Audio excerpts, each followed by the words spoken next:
नमस्कार। आज का पाठ है नेताजी का चश्मा और इसके लेखक हैं स्वयं प्रकाश जी। सर्वप्रथम हम लेखक स्वयं प्रकाश जी के बारे में जान लेते हैं। स्वयं प्रकाश का जन्म सन 1947 में इंदौर मध्य प्रदेश में हुआ। मैकेनिकल इंजीनियरिंग की पढ़ाई करके एक औद्योगिक प्रतिष्ठान में नौकरी करने वाले स्वयं प्रकाश का बचपन और नौकरी का बड़ा हिस्सा राजस्थान में बीता।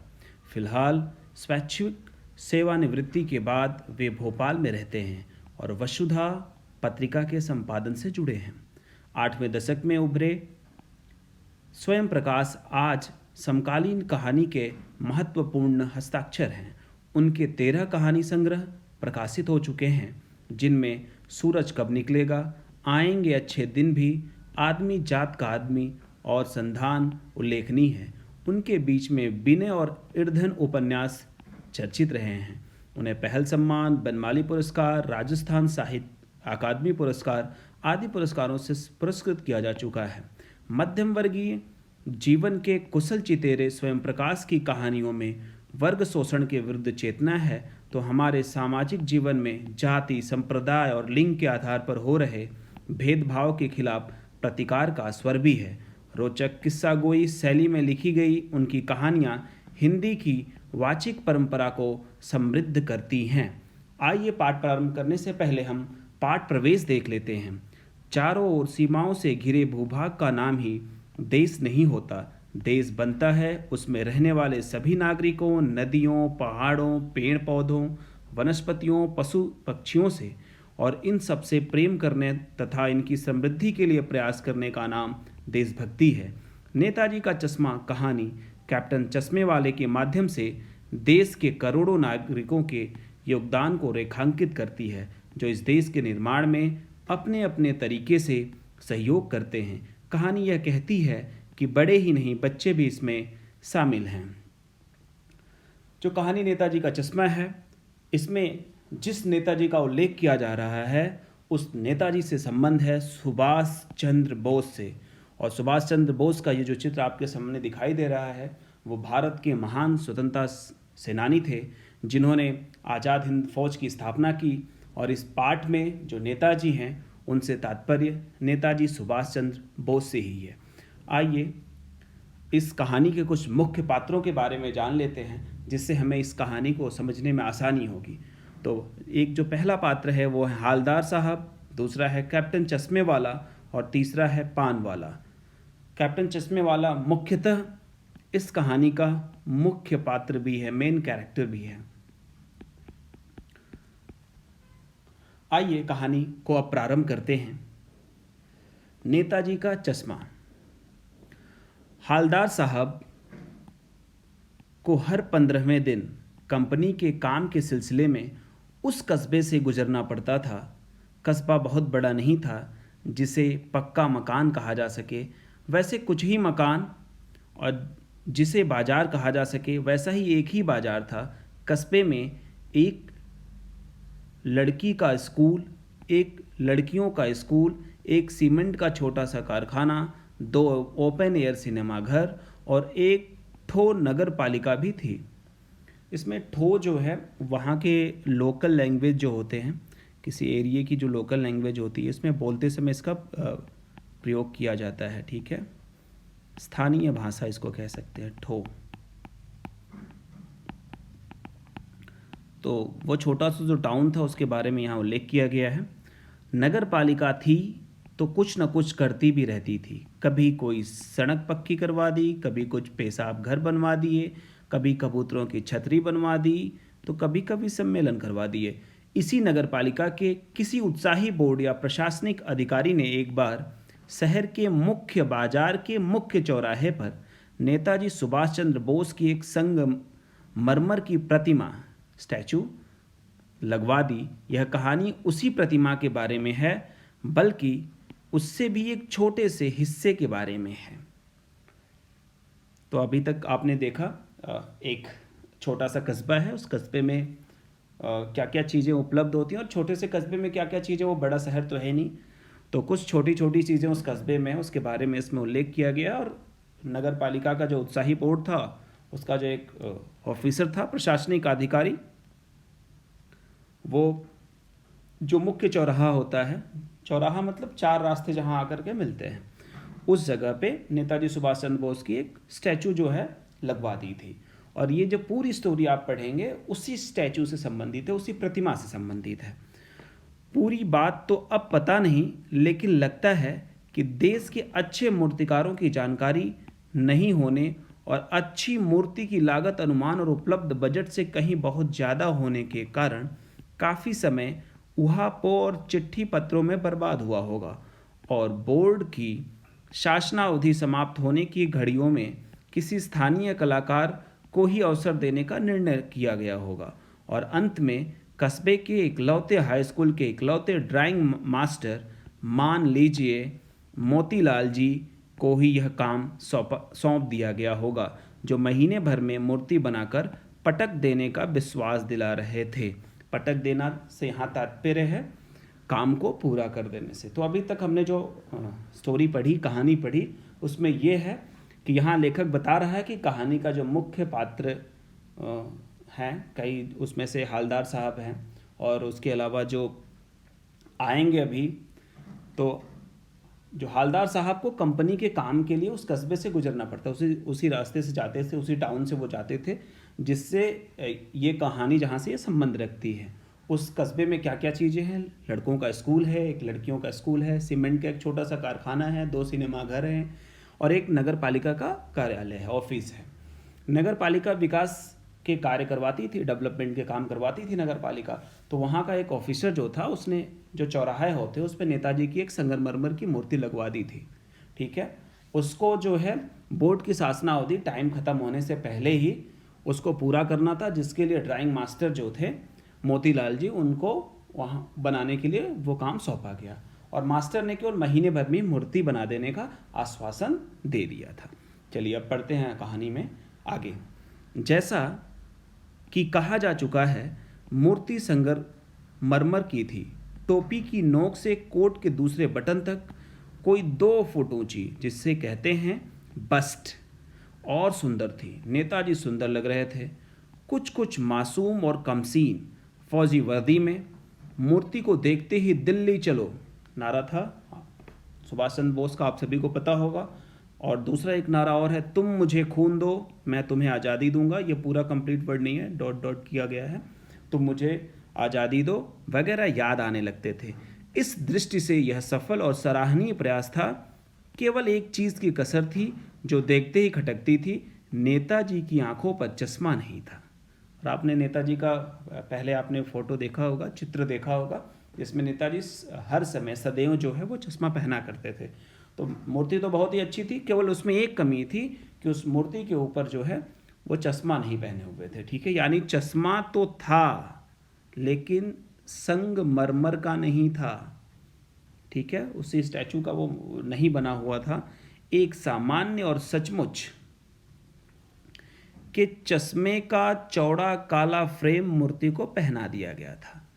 हालदार साहब जब पहली बार इस कस्बे से गुजरे और चौराहे पर पान खाने रुके, तभी उन्होंने इसे लक्षित किया और उनके चेहरे पर एक कौतुक भरी मुस्कान फैल गई।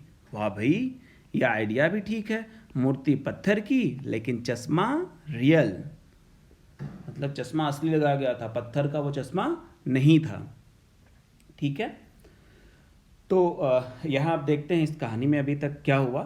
तो संगमरमर की जो मूर्ति थी वो 2 फुट ऊंची थी, जिसे मास्टर ने बनाया था, आपको पता होगा। मूर्ति बहुत सुंदर थी, फौजी वर्दी में थी, नेताजी अत्यंत सुंदर लग रहे थे। नेताजी मतलब नेताजी सुभाष चंद्र बोस।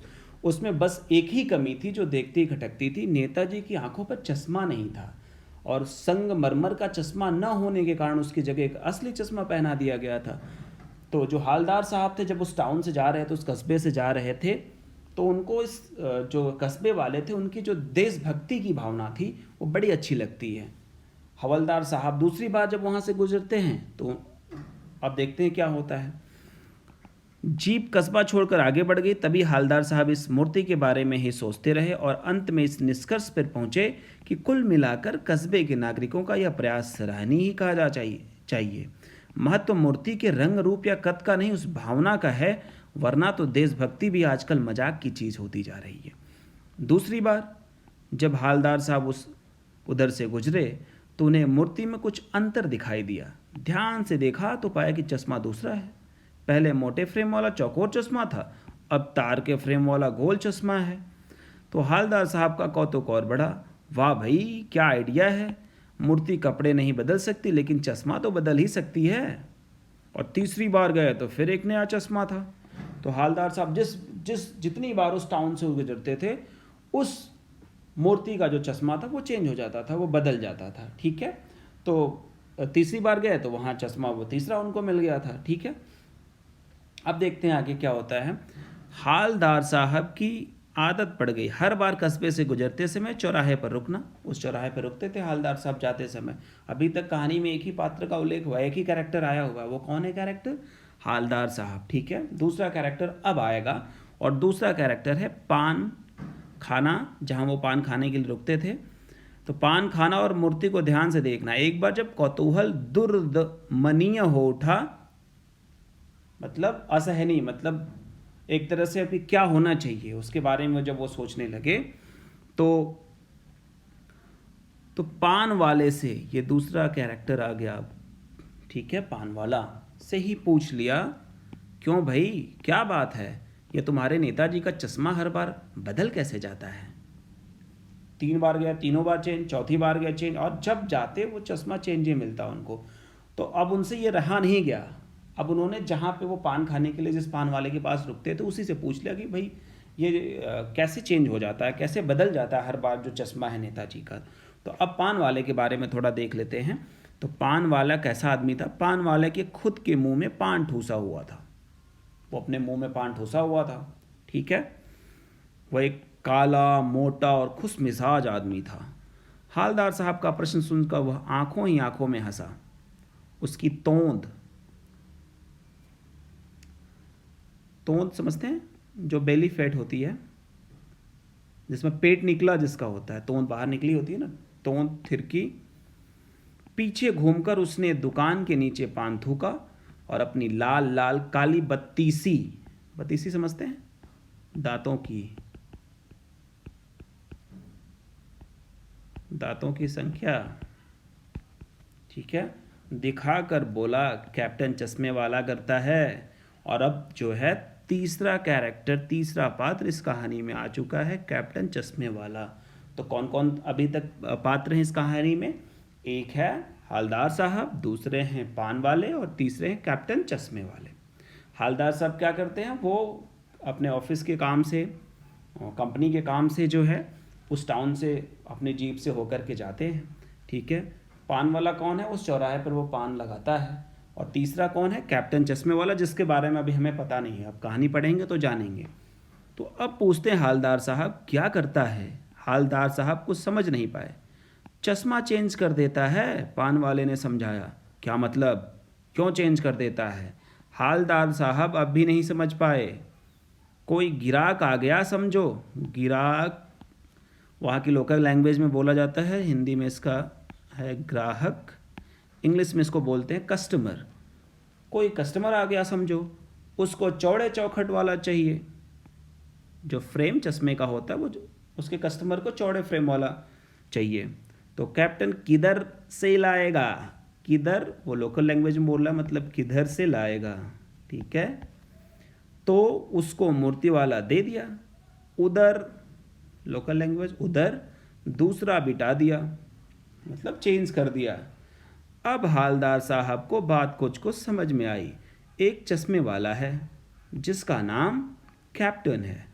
उसे नेताजी की बगैर चश्मे वाली मूर्ति बुरी लगती है, बल्कि आहत करती है, मानो चश्मे के बगैर नेताजी की असुविधा हो रही हो। इसलिए वह अपनी छोटी सी दुकान में उपलब्ध गिने चुने फ्रेमों में से एक नेताजी की मूर्ति पर फिट कर देता है। लेकिन जब कोई ग्राहक आता है और उसे वैसा ही फ्रेम की दरकार होती है जैसा मूर्ति पर लगा है, तो कैप्टन चश्मे वाला मूर्ति पर लगा फ्रेम संभवतः नेताजी से क्षमा मांगते हुए लाकर ग्राहक को दे देता है और बाद में नेताजी को दूसरा फ्रेम लौटा देता है। वाह भाई, खूब, क्या आइडिया है। लेकिन भाई एक बात अभी भी समझ में नहीं आई। हालदार साहब ने पान वाले से फिर पूछा, नेताजी का ओरिजिनल चश्मा कहाँ गया? तो पान वाला दूसरा पान मुंह में ठूस चुका था। एक खाया, थूक दिया, दूसरा खाना प्रारंभ कर दिया। दोपहर का समय था, दोपहर का टाइम था, दुकान पर भीड़ भाड़ अधिक नहीं थी। वह फिर आंखों ही आंखों में हंसा। उसकी तोंद थुरकी, कत्थे की डंडी, पान आप सभी लोग जानते होंगे, पान में कत्थे चूने इत्यादि लगाए जाते हैं, तो कत्थे की डंडी होती है, उसमें ऐसे निकाल के उस पर लगाते हैं पान के ऊपर, ठीक है। उसको फेंक पीछे मुड़कर उसने फिर से पीक जो है, पान की जो पीक है, थूकता है और मुस्कुराता हुआ बोला, मास्टर बनाना भूल गया। मतलब जो मूर्तिकार था, जो स्टैचू बनाने वाला था, वो चश्मा बनाना ही भूल गया, ठीक है। तो पान वाले के लिए एक मज़ेदार बात थी, लेकिन हालदार साहब के लिए चकित और द्रवित करने वाली, यानी वह ठीक ही सोच रहे थे। मूर्ति के नीचे लिखा, मूर्तिकार मास्टर मोतीलाल। वाकई कस्बे का अध्यापक था। बेचारे ने महीने भर में मूर्ति बनाकर पटक देने का वादा कर दिया होगा, बना भी ली होगी, लेकिन पत्थर में पारदर्शी चश्मा कैसे बनाया जाए। पारदर्शी मतलब दोनों तरफ जो दिखता हो, दोनों तरफ जिसमें दोनों तरफ दिखता हो, आर पार जो दिखाई दे, उसको पारदर्शी कहते हैं, ठीक है। तो अभी तक आपने देखा इस कहानी में कि जो कैप्टन चश्मे वाला था, वो अपने दुकान में उपलब्ध चश्मों में से एक नेताजी की मूर्ति पर लगा देता था। उसे नेताजी की बगैर चश्मे वाली मूर्ति जो है अच्छी नहीं लगती थी। उसको जब किसी ग्राहक को वैसा चश्मा चाहिए था जहाँ जो मूर्ति पे लगी होती थी, वह चश्मे को उतार लेता और दूसरा उसको पहना देता। हवलदार साहब ने मूर्ति में चश्मा न लगाने का कारण पूछा, तो पान वाले ने बताया कि मास्टर चश्मा लगाना भूल गया। मतलब जो मूर्तिकार था वो चश्मा लगाना भूल गया। हवलदार ने सोचा कि मास्टर पत्थर का चश्मा बनाने के प्रयास में असफल हो गया होगा, ठीक है। अब आगे देखते हैं। कोशिश नहीं की और कोशिश की होगी और असफल रहा होगा, या बनाते बनाते कुछ और बारीकी के चक्कर में चश्मा टूट गया। वो होता ना, कुछ ज़्यादा अच्छा बनाने के चक्कर में ख़राब हो जाता, तो वही हुआ उसके साथ। या पत्थर का चश्मा अलग से बनाकर फिट किया होगा और वो निकल गया होगा। उफ, ये सोच रहा था। अभी तक की कहानी ये थी। आइए अब देखते हैं आगे। तो अभी तक हमने कहानी में देखा जो तीन मुख्य पात्र, तीनों लोगों के बारे में हमें जानकारी प्राप्त हो गई है, ठीक है। पान वाले के बारे में हमें जानकारी प्राप्त होगी, वो तोड़ निकला हुआ काला सा आदमी है, वो हर समय पान ठूसा रहता है अपने मुंह में, ठीक है। हालदार साहब के बारे में हमें पता हो गया, वो उस कस्बे से गुजरते हैं जहाँ पे नेताजी की मूर्ति है चौराहे पर, ठीक है। उस चौराहे पे वो रुकते हैं और पान खाते हैं। और तीसरा जो है कैप्टन चश्मे वाला जो है, वो चश्मे बेचता है, और वहाँ उसके ग्राहक जब वही जो है उसके नेताजी के जो मूर्ति है उस पर बदलते हैं चश्मे, लेकिन जब कोई ग्राहक जो है उसी तरह की फ्रेम की मांग करता है तो वो चेंज कर देता है जाकर के चश्मा, ठीक है। अब आगे देखते हैं कहानी। हालदार साहब की यह सब कुछ बड़ा विचित्र और कौतुक भरा लग रहा था। इन्हीं ख्यालों में खोए खोए पान के पैसे चुकाकर चश्मे वाले की देशभक्ति के समक्ष नतमस्तक होकर वह जीप, नत मतलब मस्तक झुकाना, किसी के सामने ऐसे जो हेड होता है नीचे कर लेते हैं, उसी को नतमस्तक कहते हैं। वह जीप की तरफ चले, फिर रुके, पीछे मुड़े और पान वाले के पास जाकर पूछा, क्या कैप्टन चश्मे वाला नेताजी का साथी है या आज़ाद हिंद फौज का भूतपूर्व सिपाही? वो प्रश्नवाचक है, देखो, मतलब वो पूछ रहा है कि कहीं ये आज़ाद हिंद फौज में तो नहीं था पहले, या नेताजी का दोस्त तो नहीं था, साथी तो नहीं था। तो अब पान वाला नया पान खा रहा था। पान पकड़े अपने हाथ को मुंह से 1.5 इंच दूर रोककर उसने हालदार साहब को ध्यान से देखा, फिर अपनी लाल काली बत्ती सी दिखाई और मुस्कुरा कर बोला, नहीं साहब, वो लंगड़ा क्या जाएगा फौज में, पागल है पागल, वो देखो वो आ रहा है, आप उसी से बातें कर लो, फोटो वोटो छपवा दो उसका कहीं। हालदार साहब को पान वाले द्वारा एक देशभक्त का इस तरह मजाक उड़ाया जाना अच्छा नहीं लगा। मुड़कर देखा तो अवाक रह गए। अवाक मतलब जहाँ पे आवाज़ ही नहीं निकलती, चुपचाप एक बेहद बूढ़ा मरियल सा, मरियल मतलब कमज़ोर, वीक, दुर्बल, ठीक है, लंगड़ा आदमी, सिर पर गांधी टोपी। आप सभी ने गांधी टोपी गांधी जी को देखा, कौन सी टोपी लगाते थे? गांधी टोपी। और जवाहरलाल नेहरू को देखा होगा, वो जो टोपी लगाते थे, गांधी टोपी। आँखों पर काला चश्मा लगाए, एक हाथ में एक छोटी सी संदूकची और दूसरे हाथ में एक बांस पर टंगे बहुत से चश्मे लिए अभी अभी एक गली से निकला था और अब एक बंद दुकान के सहारे अपना बांस टिका रहा था। तो इस बेचारे की दुकान भी नहीं, फेरी लगाता है। फेरी लगाना समझते हैं आप सभी लोग, जिसका कोई परमानेंट शॉप ना हो, मतलब वो मूवेबल हो, एक जगह से दूसरी जगह जाती हैं, जो नहीं सर पे रख के सभी घूमते रहते हैं, कुछ सामान बेचते रहते हैं, वो किसी कमरे में किसी रूम में नहीं, जो स्थायी दुकान है वो नहीं, वो उसकी जो है चलती फिरती दुकान थी चश्मे की, ठीक है। तो हालदार साहब चक्कर में पड़ गए, पूछना चाहते थे इसे कैप्टन क्यों कहते हैं, क्या यही इसका वास्तविक नाम है, रियल नेम यही है कैप्टन। लेकिन पान वाले ने साफ बता दिया था कि अब वह इस बारे में और बात करने को तैयार नहीं। ड्राइवर भी बेचैन हो रहा था, काम भी था। हालदार साहब जीप में बैठकर चले गए। तो अब देखते हैं इसमें क्या है आगे। अभी तक जो इस पैराग्राफ में हमने देखा, हवलदार साहब कैप्टन चश्मे वाले की देशभक्ति से बड़ा प्रभावित थे। पान वाले ने उन्हें बताया कि चश्मे वाला कैप्टन लंगड़ा और पागल है। पान वाले ने कैप्टन का तिरस्कार किया। इस पर हवलदार को एक तरह से देशभक्त का मजाक उड़ाया जाना लगा, जो उन्हें अच्छा नहीं लगा। उन्होंने देखा कि कैप्टन चश्मे वाला व्यक्ति एक बूढ़ा, लंगड़ा तथा कमजोर आदमी है। उसके सिर पर गांधी टोपी तथा आंखों पे काला चश्मा था। वह एक बांस, एक बैम्बू के सहारे, जो चश्मे उस पर लटकाए हुए थे, और उसको लेकर चल रहा था, मतलब वो फेरी लगाकर चश्मे बेचता था, ठीक है। अब आगे देखेंगे। 2 साल तक हालदार साहब अपने काम के सिलसिले में उस कस्बे से गुजरते रहे और नेताजी की मूर्ति में बदलते हुए चश्मों को देखते रहे।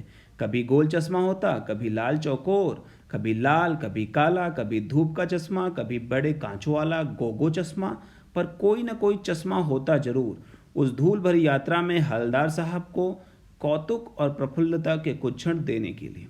तो उन 2 सालों में हवलदार साहब बहुत बार उस काम के सिलसिले में उस कस्बे से गुजरे, उस चौराहे पर वो रुकते थे और वो देखते थे, हर बार जो है अलग तरह का चश्मा वहाँ पे होता था, ठीक है। फिर एक बार ऐसा हुआ कि मूर्ति के चेहरे पर कोई भी कैसा भी चश्मा नहीं था। उस दिन पान की दुकान भी बंद थी, चौराहे की अधिकांश दुकानें बंद थी। अगली बार भी मूर्ति की आंखों पर चश्मा नहीं था। हवलदार साहब ने पान खाया और धीरे से पान वाले से पूछा, क्यों भाई, क्या बात है, आज तुम्हारे नेताजी की आंखों पर चश्मा नहीं है। तो पान वाला उदास हो गया। उसने पीछे मुड़कर मुंह का पान नीचे थूका और सिर झुकाकर अपनी धोती के सिरों से आंखें पोंछता हुआ बोला, साहब कैप्टन मर गया। और कुछ नहीं पूछ पाए हालदार साहब। कुछ पल चुपचाप खड़े रहे, फिर पान के पैसे चुकाकर जीप में आ बैठे और रवाना हो गए। बार बार सोचते क्या होगा उस कौम का जो अपने देश की खातिर घर गृहस्थी, जवानी, जिंदगी सब कुछ होम देने वालों पर भी हंसती है। होम करना क्या होता है आप सभी को पता होगा। यज्ञ जब होता है उसमें जो अग्नि जलती है, आग जो जलती है, उसमें हम कुछ भी डालते हैं, वो होम करना होता है, मतलब उसमें वो जल करके भस्म हो जाता है, ठीक है। तो जो देशभक्त होते हैं उनकी हालत भी यही होती है कि वो अपना घर गृहस्थी, जवानी, जिंदगी सब कुछ होम कर देते हैं देश के लिए, ठीक है। और दुनिया क्या करती है, उन लोगों के ऊपर हंसती है, देशभक्तों के ऊपर हंसती है, ठीक है। और अपने लिए बिकने के मौके ढूंढती है। दुखी हो गए। 15 दिन बाद फिर उसी कस्बे से गुजरे। कस्बे में घुसने से पहले ही ख्याल आया कि कस्बे की हृदय स्थली में सुभाष की प्रतिमा अवश्य प्रतिष्ठापित होगी, लेकिन सुभाष की आंखों पर चश्मा नहीं होगा, क्योंकि मास्टर बनाना भूल गया और कैप्टन मर गया।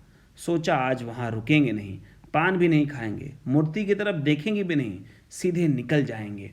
ड्राइवर से कह दिया चौराहे पर रुकना नहीं, आज बहुत काम है, पान आगे कहीं खा लेंगे। लेकिन आदत से मजबूर आंखें चौराहा आते ही मूर्ति की तरफ उठ गई। कुछ ऐसा देखा कि चीखे, रोको। जीप स्पीड में थी। ड्राइवर ने जोर से ब्रेक मारे। रास्ता चलते लोग देखने लगे।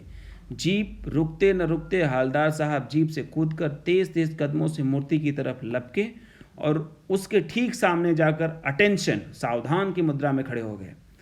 मूर्ति की आंखों पर सरकंडे से बना छोटा सा चश्मा रखा हुआ था, जैसा बच्चे बना लेते हैं। हालदार साहब भावुक हो गए, इमोशनल हो गए। भावुक मतलब इमोशनल। और इतनी सी बात पर उनकी आंखें भर आई। आंखें भर आना मतलब आंसू आ जाना। ठीक है, तो ये अंतिम पैराग्राफ में हमने देखा कि हवलदार साहब 2 साल तक अपने काम के सिलसिले में उस कस्बे से गुजरते रहे। नेताजी की मूर्ति कभी गोल, कभी चौकोर, कभी लाल, कभी काला, कभी धूप का चश्मा, कोई ना कोई चश्मा जरूर वहाँ पे मिलता था। एक दिन नेताजी को प्रतिमा पर जो स्टैचू थी उस पर कोई चश्मा नहीं मिला। उस दिन दुकानें भी बंद थी। अगली बार हवलदार को मालूम हुआ, जो हवलदार थे, कि कैप्टन की मृत्यु हो गई। बार बार सोचने लगे कि उस कौम का क्या होगा, उस राष्ट्र का क्या होगा, उस देश का क्या होगा जो अपने देश की खातिर सब कुछ बलिदान कर देने वाले फ्रीडम फाइटरों पे भी, देश भक्तों पे भी, स्वतंत्रता सेनानियों पे भी हंसती है और अपने लिए बिकने के मौके ढूंढती है। हवलदार पर चश्मा कभी नहीं लगेगा, क्योंकि कैप्टन मर गया था, स्वतंत्रता सेनानी मर गया था, देशभक्त मर गया था। और एक दिन जब हवलदार साहब, अब उनको ऐसा आशा थी कि अब जो है ऐसा कोई नहीं है, ऐसा अब कोई देशभक्त नहीं बचा है जो ऐसा काम करेगा, उनको ऐसी आशा थी। लेकिन उनकी आशा जो है वो निर्मूल साबित हुई। उनकी जो आशंका थी वो निर्मूल साबित हो जाती है। कैसे? क्योंकि एक दिन जब फिर वो वहाँ से गुजर रहे होते हैं तो वो देखते हैं कि मूर्ति पर किसी छोटे बच्चे ने सरकंडे का, एक बच्चे खेलते हैं उससे, उसका जो है चश्मा बना करके लगा दिया था। और बच्चे की देशभक्ति के प्रति ये भावना देखकर उनकी आंखें भर जाती है। और आपने शुरू में भी देखा होगा, जब हम इसको पढ़ा रहे थे, आप सभी को याद आया होगा कि इसमें यही जो लेखक हैं, जो स्वयं प्रकाश जी हैं, वो कैप्टन चश्मे वालों को वो माध्यम बना रहे हैं और उससे वो बता रहे हैं कि देशभक्ति में किसी 1-2 लोगों का हाथ नहीं है, योगदान नहीं है, बल्कि देश के करोड़ों नागरिकों का योगदान है। ठीक है, और वो अपने अपने तरीके से, जरूरी नहीं है कि वो आर्मी में जाकर, सेना में जाकर के, वो राष्ट्र हित के लिए बहुत सारे काम करते हैं। ठीक है, और वो कह रहे हैं कि इसमें कोई केवल बड़े ही लोग शामिल नहीं हैं, बल्कि छोटे छोटे बच्चे भी राष्ट्र निर्माण में अपना योगदान अपनी तरीके से दे रहे हैं। तो ये रही आज की कहानी, नेताजी का चश्मा। मुझे आशा है कि आप सभी को ये पाठ निश्चित रूप से समझ में आया होगा। धन्यवाद।